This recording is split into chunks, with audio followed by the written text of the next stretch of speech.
Hi guys, last ಪಾರ್ಟಲ್ಲಿ ಜಿನ್ನ impress ಮಾಡ್ತೀನಿ ಎಂದು ಏನೇನೋ ಮಾಡಿ ಅವನ್ನ ಸಿಟ್ಟು ಬರ್ಸಿರ್ತಾಳೆ. ಶಿಯಾನ ಹೊರಗಡೆ ತಳ್ಳಿ ಡೋರ್ ಲಾಕ್ ಮಾಡಿರ್ತಾನೆ ಜಿನ್. ಇವಾಗ ಶಿಯಾಗೆ ವ್ಯಾಂಗ್ ನೆನಪು ಬರುತ್ತೆ. ಏನಾದರೂ ಹೆಲ್ಪ್ ಬೇಕಿದ್ರೆ ಕೇಳು ಅಂದಿರೋದು. ಅವನ ಹತ್ರ ಫೋನ್ ಇಸ್ಕೊಂಡು ಜಿನ್ಗೆ ಇಲ್ಲ ಅಂದರೆ ಲಿನ್ಗೆ ಕಾಲ್ ಮಾಡೋಣ ಅಂದು ಅದೇ ಏರಿಯಾದಲ್ಲಿರೋ ವ್ಯಾಂಗ್ ಮನೆಗೆ ಹೋಗ್ತಾರೆ. ವ್ಯಾಂಗ್ ಶಿಯಾನ ನೋಡಿ ಶಾಕ್ ಆಗಿ, ಏನು ದಿಢೀರಂತ ನನ್ನ ಮನೆಗೆ ಬಂದಿದ್ದೀರಾ, ಏನಾದರೂ ಮುಖ್ಯವಾದ ವಿಷಯನ ಅಂತ ಕೇಳುವಾಗ ಶಿಯಾನು ಹೌದು ಅಂದು ಒಳಗಡೆ ಕೂತ್ಕೊಂಡು ಮಾತಾಡ್ತಾರೆ. ವ್ಯಾಂಗ್, ನನಗೂ ನನ್ನ ಮನೇಲಿರೋರಿಗೂ ಒಂದು ಚಿಕ್ಕ ಪ್ರಾಬ್ಲಮ್. ನನಗಿರೋ ಫ್ರೆಂಡ್ಸಲ್ಲಿ ನೀವೇ ಸ್ವಲ್ಪ ಪಕ್ಕದಲ್ಲಿದ್ದೀರಾ, ಅದಕ್ಕೆ ಏನೂ ಯೋಚನೆ ಮಾಡದೆ ನೀವು ಹೆಲ್ಪ್ ಮಾಡ್ತೀರಾ ಅಂತ ಇಲ್ಲಿಗೆ ಬಂದೆ. ಬೇಕು ಅಂತ ವ್ಯಾಂಗ್ ಅವಳ ಹತ್ರ ನಿಜ ತಿಳ್ಕೊಳ್ಳೋಕ್ಕೆ ಟ್ರೈ ಮಾಡ್ತಾ ಇದ್ದಾನೆ. ಲಾಸ್ಟ್ ಟೈಮ್ ನಾವಿಬ್ಬರು ಮೀಟ್ ಮಾಡುವಾಗ ನಿಮ್ಮ ಫ್ರೆಂಡ್ಗೂ ಅವ್ರ ಬಾಯ್ ಫ್ರೆಂಡ್ಗೂ ಪ್ರಾಬ್ಲಮ್ ಅಂದಿದ್ರಿ ಅಲ್ವಾ, ಆ ಪ್ರಾಬ್ಲಮ್ ಮುಗೀತಾ ಇಲ್ವಾ ಅಂತ ಕೇಳಿದ್ದೆ. ಶಿಯಾ, ಸರಿ ಇದಕ್ಕೆ ಮೇಲೆ ಏನಕ್ಕೆ ನಿಜನ ಮುಚ್ಚಿಡಬೇಕು ಅಂದು ನಿಜ ಹೇಳ್ತಾರೆ. ವ್ಯಾಂಗ್, ಅದು ನನ್ನ ಫ್ರೆಂಡ್ ಲೈಫಲ್ಲಿ ನಡೆದಿಲ್ಲ, ಎಲ್ಲ ನನ್ನ ಲೈಫಲ್ಲೇ ಆಗಿರೋದು. ಇವಾಗಲೂ ಮನೇಲಿ ಪ್ರಾಬ್ಲಮ್ಮು ಒಂದೇ ಅಲ್ವಾ, ಅದು ನನಗೂ ನನ್ನ ಬಾಯ್ ಫ್ರೆಂಡ್ಗೂ.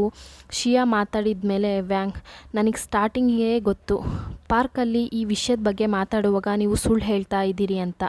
ಇವನ ಹತ್ರ ಮೊಬೈಲ್ ಇಸ್ಕೊಂಡು ಮಾತಾಡೋಣ ಅಂತ ಬಂದೋಳು ಆ ವಿಷಯನ ಮರೆತು ಇವಳ್ದು ಸ್ಯಾಡ್ ಸ್ಟೋರಿನ ಹೇಳ್ತಾ ಇದ್ದಾಳೆ. ಇವಾಗ ಮನೇಲಿರೋ ಜಿನ್ ಅವ್ನ ವರ್ಕೆಲ್ಲ ಮುಗಿಸಿ ಶಿಯಾ ರೂಮ್ನ ಚೆಕ್ ಮಾಡಿ ನೋಡುವಾಗಲೇ ನೆನಪಿಗೆ ಬರುತ್ತೆ. ಮತ್ತೆ ಹೋಗಿ ಡೋರ್ ಓಪನ್ ಮಾಡೋಣ ಅಂದ್ಕೊಂಡೆ, ಮರ್ತೇ ಬಿಟ್ಟೆ, ಮೊಬೈಲ್ ಬೇರೆ ಇಲ್ಲೇ ಇದೆ, ಮತ್ತೆ ಎಲ್ಲೋಗಿರ್ತಾಳೆ ಅಂತ ಫುಲ್ಲಾಗಿ ಚೆಕ್ ಮಾಡಿ ನೋಡಿ ಆಮೇಲೆ ಅಸಿಸ್ಟೆಂಟ್ಲಿಗೆ ಕಾಲ್ ಮಾಡಿ, ನೀನು ಲಿನ್ ಹತ್ರ ಕೇಳು ಶಿಯಾ ಅವಳಿಗೆ ಕಾಲ್ ಮಾಡಿದ್ಲಾ ಅಂತ.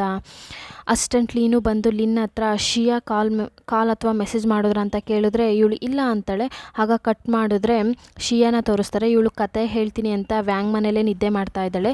ದಿಢೀರಂತ ನಿದ್ದೆಯಿಂದ ಎದ್ದು, ನಾನಿನ್ನೂ ಇಲ್ಲೇ ಇದ್ದೀನ, ನಾನೇನಾಗ ಬಂದೆ ಅನ್ನೋದನ್ನೇ ಮರೆತು ನಿದ್ದೆ ಮಾಡ್ತಾ ಇದ್ದೀನಿ, ಸರಿ ನಾನು ಇವಾಗ ಮನೆಗೆ ಹೋಗ್ತೀನಿ ಎಂದು ಅಲ್ಲಿಂದ ಬೇಗ ಹೋಗುವಾಗ ವ್ಯಾಂಗ್, ನಿನ್ನ ಬಾಯ್ ಫ್ರೆಂಡ್ ಜೊತೆ ನಿನಗೆ ಒಟ್ಟಿಗಿರೋದು ಇಷ್ಟ ಇಲ್ಲ ತಾನೆ, ಹಾಗೆ ಹಳೆಯ ನೆನಪು ಮರೆತು ಕಷ್ಟಪಡಿಸ್ತಾ ಇದ್ದಾನೆ ಅಂದೆ ಅಲ್ವಾ, ಆ ಲೈಫ್ ಬಿಡ್ಬೋದಲ್ಲ ಅಂದಾಗ ಇವಳು ಇಲ್ಲ ನನ್ನಿಂದ ಆಗಲ್ಲ, ಅವ್ನು ನನ್ನ ಲೀಗಲ್ ಹಸ್ಬೆಂಡ್, ನನ್ನ ಟ್ರೀಟ್ಮೆಂಟ್ಗೆಲ್ಲ ಅವರೇ ಹೆಲ್ಪ್ ಮಾಡಿರೋದು, ನನ್ನಿಂದ ಆಗಲ್ಲ, ಬಿಡೋಕ್ಕಾಗಲ್ಲ ಅಂದು ನನಗೆ ಟೈಮ್ ಆಯಿತು ಅಂದು ಹಾಗೆ ಜಿನ್ ಮನೆಗೆ ಹೋಗ್ತಾಳೆ.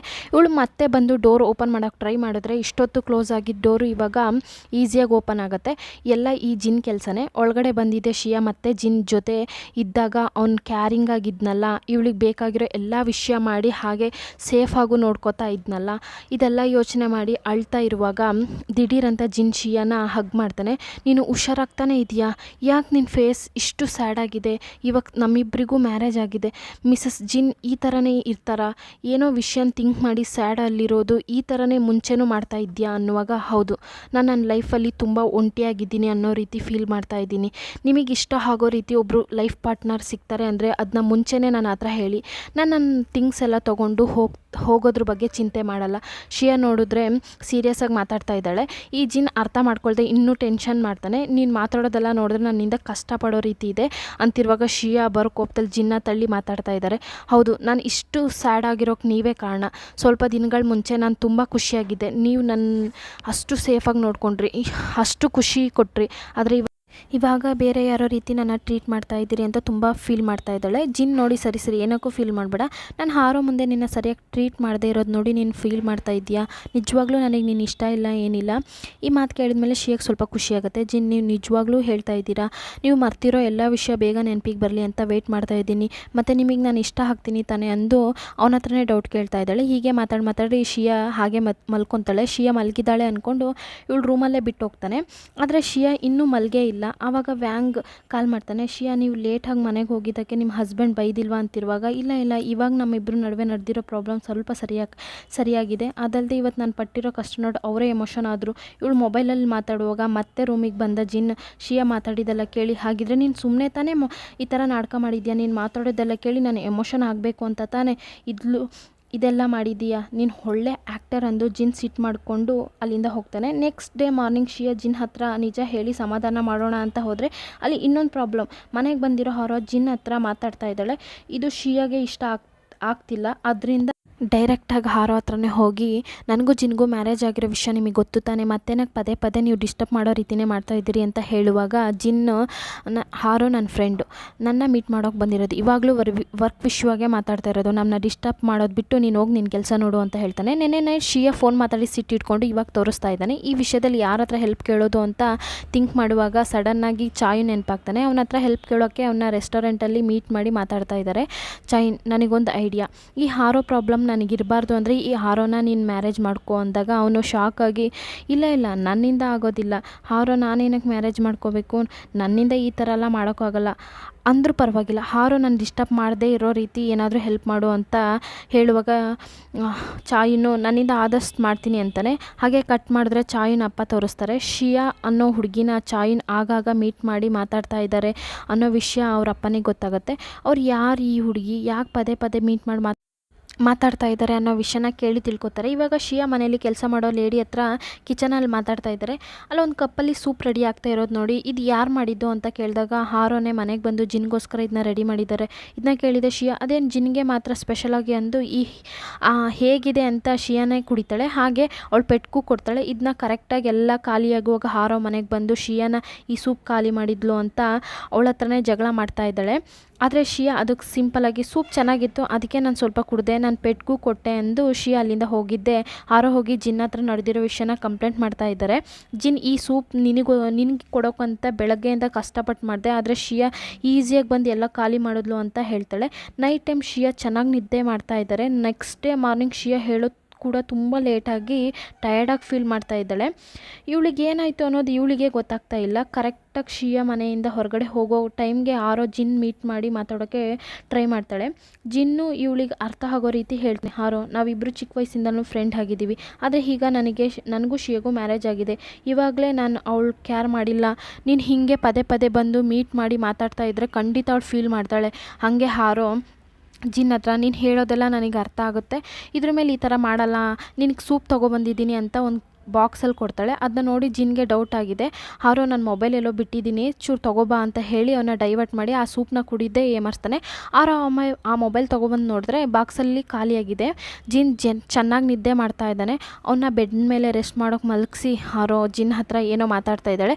ಇವಾಗ ನಾನು ಹೇಳೋದು ಮಾತ್ರ ಕೇಳು, ನೀನು ಶಿಯಾ ಮಾತನ್ನ ದೊಡ್ಡದಾಗಿ ತೊಗೋಬೇಡ. ಕರೆಕ್ಟಾಗಿ ಹೊರಗಡೆ ಹೋಗಿದೆ ಶಿಯಾ ಹಾರೋ ಜಿನ್ ಪಕ್ಕದಲ್ಲಿ ಕ್ಲೋಸಾಗಿ ನಿಂತಿರೋದು ನೋಡಿ ಹಾರೋ ಹತ್ರ ಜಗಳ ಮಾಡ್ತಾ ಇದ್ದಾಳೆ. ನಾನು ಎಷ್ಟು ಸರಿ ಹೇಳಿದ್ದೀನಿ ಈ ಥರ ಮಾಡಬೇಡ್ರಿ ಅಂತ ಹೇಳಿ ಅವಳನ್ನ ಕಳಿಸ್ತಾಳೆ.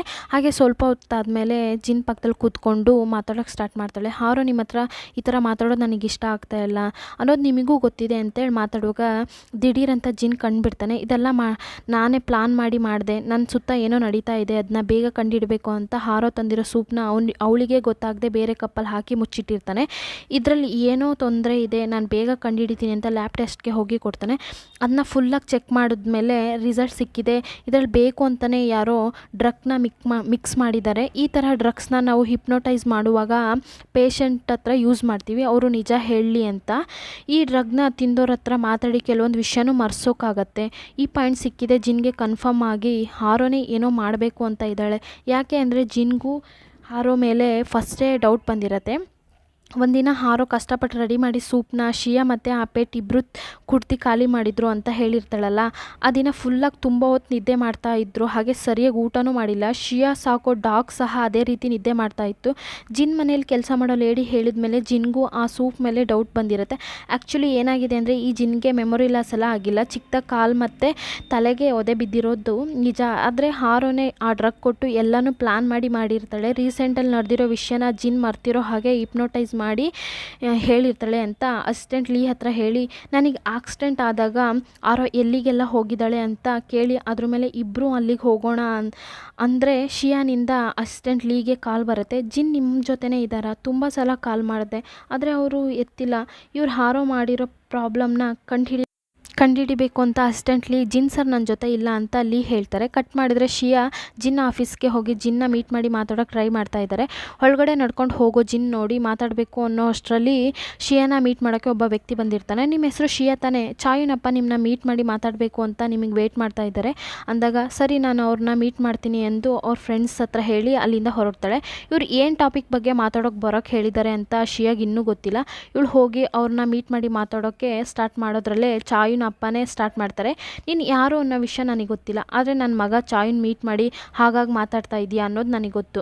ಒಂದು ವೇಳೆ ಚಾಯುನ್ ಮೇಲೆ ಏನಾದರೂ ಥಾಟ್ ಇದ್ದರೆ ಮರ್ತುಬಿಡು, ಹಾರೋ ಥರ ಹುಡುಗಿನೇ ಅವನಿಗೆ ಮ್ಯಾರೇಜ್ ಮಾಡಿಸೋದೇ ನನ್ನ ಪ್ಲಾನ್ ಅಂತ ಚಾಯುನ್ ಅಪ್ಪ ಅವ್ರ ಪಾಡಿಗೆ ಮಾತಾಡ್ತಾನೇ ಇದ್ದಾರೆ. ನೀವು ಅಂದ್ಕೊಳ್ಳೋ ಹಾಗೆ ನಾವು ಯಾವ ವಿಷಯನೂ ಇಲ್ಲ, ಚಾಯುನ್ ನನಗೆ ಒಳ್ಳೆ ಫ್ರೆಂಡ್ ಅಂತ ಶಿಯಾ ಹೇಳ್ತಾಳೆ. ಆದರೆ ಅವರು ಅದನ್ನ ಕೇಳೋ ಮೈಂಡ್ ಸೆಟ್ಟಲ್ಲೇ ಇಲ್ಲ. ಹೀಗೆ ಇಬ್ಬರು ಮಾತಾಡುವಾಗ ಕರೆಕ್ಟಾಗಿ ಚಾಯುನ್ ಅಲ್ಲಿಗೆ ಬರ್ತಾನೆ. ಏನು ನಡೀತಾ ಇದೆ ಅಂತ ಗೊತ್ತಿಲ್ಲ, ಯಾರಾದರೂ ಏನಾದರೂ ಹೇಳಿದ್ರೆ ಅದನ್ನ ಹಾಗೆ ನಂಬ್ತೀರಾ, ಶಿಯಾ ನನ್ನ ಫ್ರೆಂಡ್ ಅಷ್ಟೇ, ಇನ್ಮೇಲೆ ಈ ಥರ ಇವಳನ್ನ ಕರೆದು ಡಿಸ್ಟರ್ಬ್ ಮಾಡಬೇಡಿ ಅಂದು ಅಲ್ಲಿಂದ ಹೋಗುವಾಗ ಚಾಯುನ ಅಪ್ಪ ತುಂಬ ಟೆನ್ಷನ್ ಆಗಿ ಅವ್ರ ಕೈಯಲ್ಲಿರೋ ಸ್ಟಿಕ್ಕಿಂದ ಹೊಡೆಯೋಕ್ಕೆ ಹೋಗೋದ್ರಲ್ಲಿ ಶಿಯಾ ಅಡ್ಡ ಬರ್ತಾಳೆ. ಅಡ್ಡ ಬಂದಿದೆ, ಅವಳಿಗೆ ಒದೆ ಬೀಳತ್ತೆ. ಆ ಒದೆ ಇವಳಿಗೆ ಬಿದ್ದಿದೆ. ಶಿಯಾ ನಿನಗೇನಾಯಿತು, ಚೆನ್ನಾಗಿದೆಯಾ ತಾನೇ ಅಂತ ಚಾಯುನ್ ಮಾತಾಡ್ತಾ ಇರುವಾಗ ಕರೆಕ್ಟಾಗಿ ಆ ಜಾಗಕ್ಕೆ ಜಿನ್ ಬರ್ತಾನೆ. ನೀನು ಇಲ್ಲಿಗೆ ಬಂದಿದ್ದೀಯಾ ಅಂತ ನಿನ್ನ ಫ್ರೆಂಡ್ ಲಿನ್ ಹೇಳಿದ್ಲು. ಚಾಯುನಪ್ಪ ನಿನ್ನ ಹೆಂಗೆ ಹೊಡೆದ್ರು ಅಂತ ಹೇಳಿ ನೀನು ನನ್ನ ಜೊತೆ ಬಾ, ನಾನು ಅವ್ರ ಹತ್ರ ಮಾತಾಡಬೇಕು ಅಂತ ಶಿಯಾನ ಕರ್ಕೊಂಡು ಹೋಗಿ ಮಾತಾಡ್ತಾ ಇದ್ದಾರೆ. ನೀವು ಏನು ವಿಷಯಕ್ಕಾದರೂ ಕೋಪ ಮಾಡ್ಕೋಬೋದು, ಅದೆಲ್ಲ ನಿಮ್ಮ ಇಷ್ಟ, ಆದರೆ ನಿಮ್ಮ ಕೋಪನ ಶಿಯಾ ಮೇಲೆ ಹೊಡಿಬಾರ್ದಿತ್ತು. ಯಾಕಂದರೆ ನಮ್ಮಿಬ್ರಿಗೂ ಮ್ಯಾರೇಜ್ ಆಗಿದೆ, ಶಿಯಾನೇ ನನ್ನ ವೈಫ್. ಇವಾಗಲೇ ಇವ್ರಿಗೆ ಗೊತ್ತಾಗೋದು ಜಿನ್ ಶಿಯಾನ ಮ್ಯಾರೇಜ್ ಮಾಡ್ಕೊಂಡಿದ್ದಾನೆ ಅಂತ. ಅವ್ರು ಬೇಕು ಅಂತ ಮಾಡಿಲ್ಲ ಅಂತ ಹೇಳಿದ್ರು. ಜಿನ್ ಏನೂ ಕೇಳದೆ ಅವ್ರ ಜೊತೆ ಇರೋ ಬಿಸ್ನೆಸ್ ಡೀಲ್ನೆಲ್ಲ ಕ್ಯಾನ್ಸಲ್ ಮಾಡ್ತಾನೆ. ಸೊ ಇವತ್ತಿನ ಎಪಿಸೋಡ್ ಇಲ್ಲಿಗೆ ಮುಗಿಯುತ್ತೆ. ಈ ಎಪಿಸೋಡ್ ಇಷ್ಟ ಆದರೆ ಯಾರಿಗಾದರೂ ನನ್ನ ಚಾನಲ್ನ ಸಬ್ಸ್ಕ್ರೈಬ್ ಮಾಡಿ, ಲೈಕ್ ಮಾಡಿ, ಕಮೆಂಟ್ ಮಾಡಿ. Thank you all.